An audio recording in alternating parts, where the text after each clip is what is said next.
hàng năm lại chạy lên nhé. Chặt tam là mùi tí tây. Bò ai bay lên non rồi.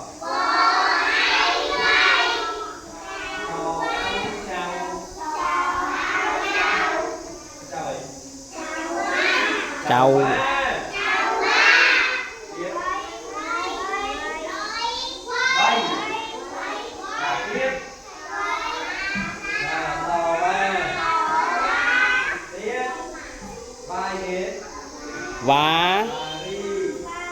Và ri và vò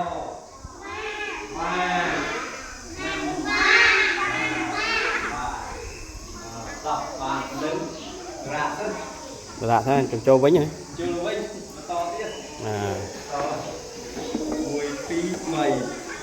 rồi hạ đây có mời viên đi chảo riêng vì trình lên mặt đòn á trang dương trâu vĩnh chăm dương to tiết chăm dương to và cho